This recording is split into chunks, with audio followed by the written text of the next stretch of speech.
नमस्कार, आप देख रहे हैं धन दौलत और मैं हूं विवेक लॉ। बच्चों के लिए रकम जोड़ना हर माता पिता के जीवन का सबसे बड़ा लक्ष्य होता है। उनकी अच्छी शिक्षा और शादी के लिए मां बाप पैसा बचाते हैं। बच्चों को कामयाब बनाने के लिए वो सब कुछ दांव पर लगाते हैं। लेकिन फिर भी अक्सर बच्चों की जरूरत के मुताबिक पैसा जोड़ने का ख्वाब पूरा नहीं होता। धन दौलत में आज हम बात करेंगे बच्चों के लिए कैसे आप कर सकते हैं बेजोड़ फाइनेंशियल प्लानिंग, जिससे उनकी उच्च शिक्षा और शादी के लिए आपकी जेब में भरपूर रकम मौजूद हो। बच्चों के लिए फाइनेंशियल प्लानिंग करते वक्त चाइल्ड एजुकेशन पॉलिसी लेकर ही मां बाप समझते हैं कि बस इतना काफी है। लेकिन क्या आप कभी इस तरह के प्लान लेने से पहले हिसाब लगाते हैं कि आखिर कितना आप निवेश करेंगे और कितना हाथ में आएगा, और क्या जरूरत के मुताबिक रकम आपके हाथ में आएगी भी या नहीं? आइए देखते हैं यह खास रिपोर्ट और समझते हैं कि आखिर कैसे आप बच्चों के लिए बना सकते हैं एक शानदार निवेश योजना।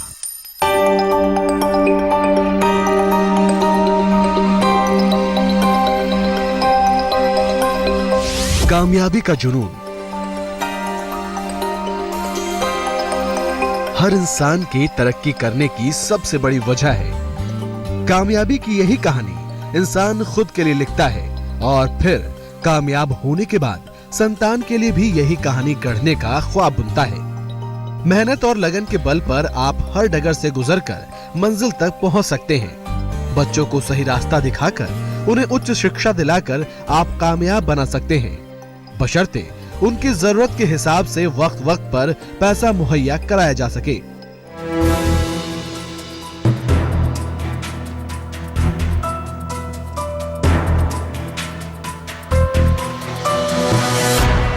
महंगाई और बेतरतीब खर्चों के बीच पैसा बचाना और जोड़ना बेशक एक मुश्किल चुनौती है। बचत को निवेश करके बढ़ाना तो बेहद बड़ी चुनौती है। हालांकि चंद बातों को ध्यान में रखकर आप बच्चों के भविष्य के लिए आसानी से रकम जोड़ सकते हैं।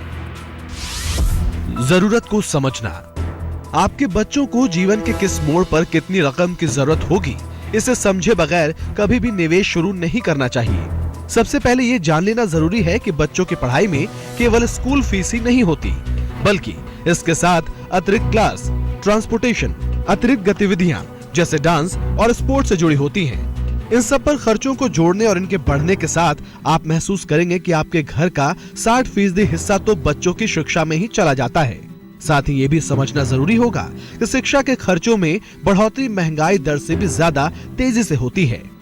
ऐसे में अगर आप खर्च का सटीक अनुमान लगा लेंगे तो आपको बचाने और निवेश करने में मदद मिल सकती है। बच्चों के लिए बीमा प्लान, बच्चों के लिए आपने जो भी सपने संजोए हैं वो आपके न रहने पर पूरे ना हो पाए, ऐसी गलती से बचने के लिए बीमा कवर लेना कभी ना भूलें। बीमा की एक तय सीमा परिवार के सुरक्षित भविष्य के लिए जरूरी है और टर्म इंश्योरेंस कवर कम खर्च में ज्यादा बीमा कवर दिलाने का काम करता है। साथ ही हेल्थ इंश्योरेंस पॉलिसी भी अचानक आए खर्चों से बचाने में मददगार साबित होगी। यूलिप चाइल्ड प्लान्स वगैरह जो है आप बिल्कुल उसमें इन्वेस्ट ना करें। उसके एक ही मूल कारण है कि उस पर ट्रांसपेरेंसी नहीं है, वो पैसे कहाँ लगा रहे हैं। सेकेंडली क्या होता है कि उस पर चार्जेस जो लेवी होती है वो कुछ ज़्यादा है, जिसकी वजह से मैं यूलिप की सलाह नहीं दूंगा। जरूरी बीमा कवर लेकर आप बच्चों और परिवार के भविष्य को सुरक्षित करने की जिम्मेदारी पूरी करते हैं। जल्दी करें निवेश की शुरुआत। बच्चे के जन्म के साथ ही निवेश शुरू कर देना बेहतरीन कदम माना जाता है। इक्विटी पीपीएफ में लॉन्ग टर्म निवेश करने से आप लक्ष्य को हासिल कर सकते हैं। वक्त पर शुरू किया गया निवेश आपकी बाकी निवेश लक्ष्यों के लिए भी जरूरी रकम को बचाने में साथ दे सकता है। बच्चों के भविष्य के लिए जोड़ना हर माँ बाप का सबसे बड़ा लक्ष्य होता है। ऐसे में इसके लिए कई बार लोग अपनी दूसरी जरूरतों के लिए पैसा जोड़ ही नहीं पाते। आप जल्दी निवेश शुरू करके इस गलती से बच सकते हैं। निवेश विकल्पों का सही इस्तेमाल जरूरी। किसी भी तरह के निवेश के लिए विकल्पों की भरमार होती है, लेकिन सबके अपने जोखिम भी होते हैं। इनके बारे में जानकारी करे बगैर निवेश करने से नुकसान होने की आशंका भी बनी रहती है। Equity, debt mutual fund, PPF, gold, FD समेत तमाम विकल्पों में निवेश के फायदों नुकसान को समझकर पैसा लगाएं, क्योंकि बच्चों के लिए हर मोड़ पर इन सभी की जरूरत आपको पड़ेगी। इन विकल्पों का इस्तेमाल करते हुए एक परफेक्ट पोर्टफोलियो को बनाकर आप अपनी निवेश योजना में कामयाब हो सकते हैं। वसीयत तैयार करना जरूरी। बच्चों के नाम पर आप जो भी निवेश कर रहे हैं वो उनके आपके रहे बिना भी आसानी से मिल जाए, इसका पुख्ता इंतजाम वसीयत के जरिए हो सकता है। वसीयत हमेशा सरल, साफ और विस्तार से लिखें, जिससे किसी भी अनहोनी के बाद बच्चों को उनके लिए किए गए तमाम निवेश का फायदा आसानी से मिल जाए। वसीयत में जब आप अपनी मर्जी लिख देंगे तो फिर आपका निवेश लक्ष्य आपके बाद भी उन्हें हासिल हो सकता है। बच्चों को पैसे का महत्व समझाना। गुल्लक में छोटी छोटी रकम को बचाने में बचपन में ही हम लोग पैसे को जोड़ने के बराबर में सोचने लगते हैं। इन आदतों के बारे में बच्चों को समझाना भी जरूरी है। बच्चों को जल्दी नौकरी पाने और जल्दी निवेश शुरू करने के फायदों के बारे में बताएं। बच्चों की बेहतरीन परवरिश और सुरक्षित भविष्य के लिए कई मोर्चों पर काम करना जरूरी होता है। जहां तक सवाल फाइनेंशियल प्लानिंग का है तो उसके लिए जरूरतों को समझना और इमरजेंसी के लिए प्लान करना महत्वपूर्ण है। इसके बाद एक्सपर्ट की सलाह और रिसर्च के साथ ही वक्त वक्त पर निवेश में सुधार करते रहने से आप आसानी से अपने निवेश लक्ष्य तक पहुंच सकते हैं। आदित्य केराना, दिल्ली आज तक। अपनी इस रिपोर्ट के जरिए हमने बच्चों के लिए निवेश के विकल्पों को देखा और साथ ही उनकी खूबी और खामियों को भी समझा। इस बारे में विस्तार से बात करने के लिए अब हमारे साथ जुड़ चुके हैं बजाज कैपिटल के group CEO and director Anil Chopra. बहुत बहुत धन्यवाद अनिल जी आने के लिए। धन्यवाद विवेक। बच्चों की जब बात आती है तो हर इंसान सोचने लग जाता है, शायद पहली बार, फाइनेंशियल प्लानिंग। हम हालांकि अब हालात बदल रहे हैं। आप देखते हैं कि यंग लोग भी जो हैं 20-25 साल के भी आके बात करते हैं कि भाई मैं क्या करूं अपनी प्लानिंग के बारे में। लेकिन जो टर्निंग पॉइंट होता है अगर जिसे कहें तो होता है जब बच्चे आ जाते हैं जिंदगी में। लेकिन मैं समझता हूं कि आज भी इतनी जागरूकता नहीं है कि कैसे करें। ये जरूर पता है कि भाई इन्वेस्ट करना है, बच्चों के लिए प्लानिंग करनी है, लेकिन कैसे करें।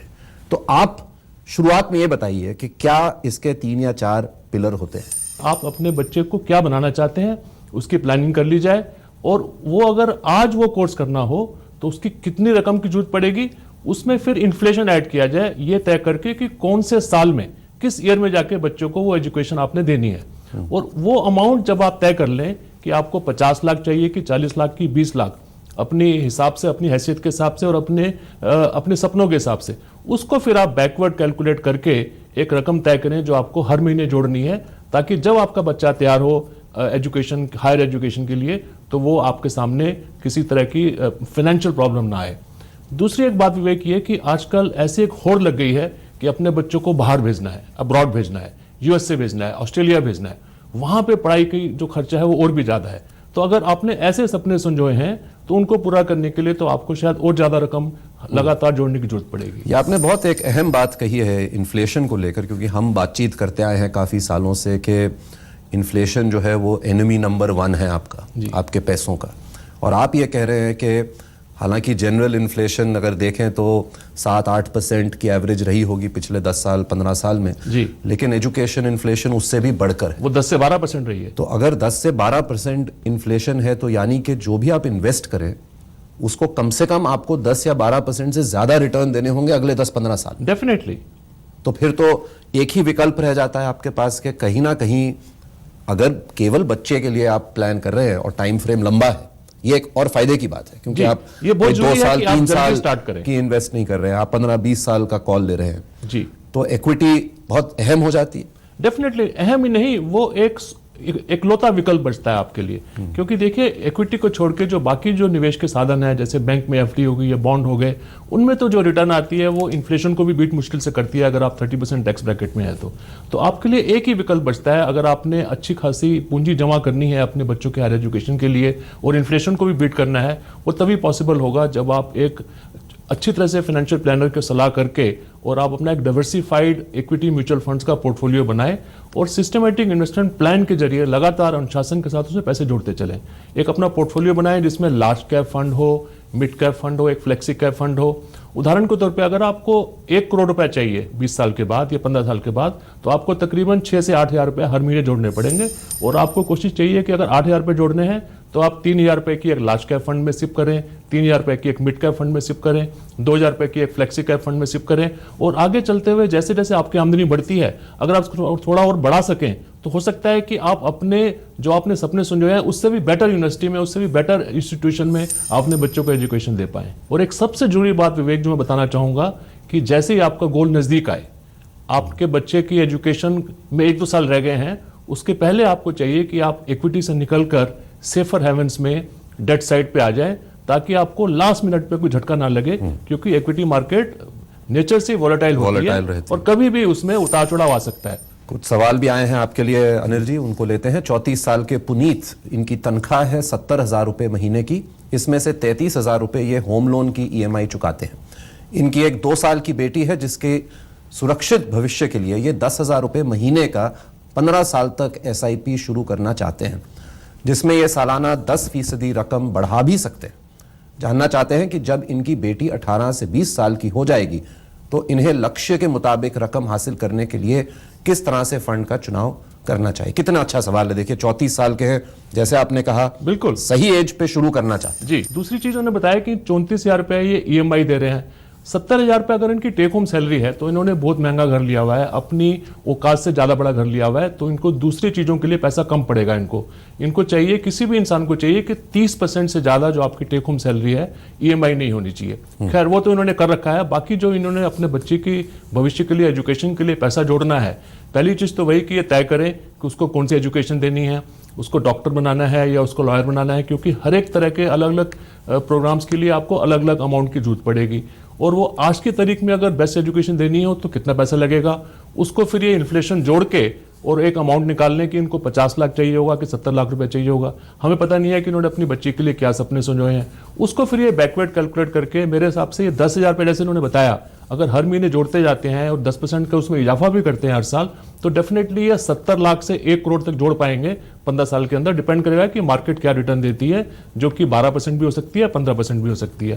तो उसके चलते इनको चाहिए कि पोर्टफोलियो बनाएं, ये हाई लार्ज कैप फंड में निवेश करें 5,000 रुपया, 3,000 रुपये निवेश करें मिड कैप फंड में और 2,000 रुपये निवेश करें कि फ्लेक्सी कैप फंड में या स्मॉल कैप फंड में, और लगातार उसको मॉनिटर करते चलें।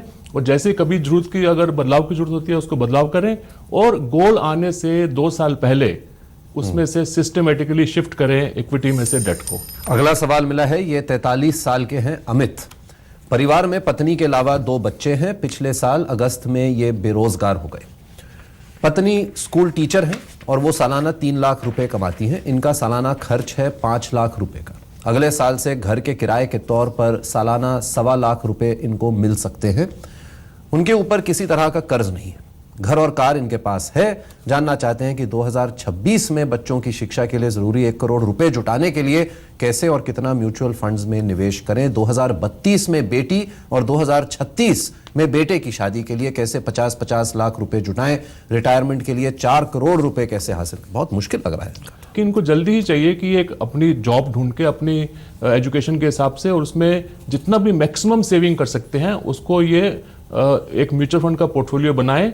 और 17 साल के बाद इनकी रिटायरमेंट, जैसे उन्होंने लिखा है कि 43 इयर्स के 60 में रिटायर होंगे। 17 साल का लंबा पीरियड है, उसमें लगातार इन्वेस्ट करते चलें, तभी करके ये अपने बच्चों की एजुकेशन भी, उनकी शादी भी और अपनी रिटायरमेंट भी ठीक से पूरी कर पाएंगे।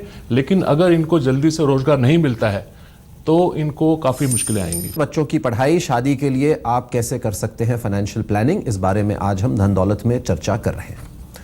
बजाज कैपिटल के group CEO and director Anil Chopra हमारे साथ मौजूद हैं।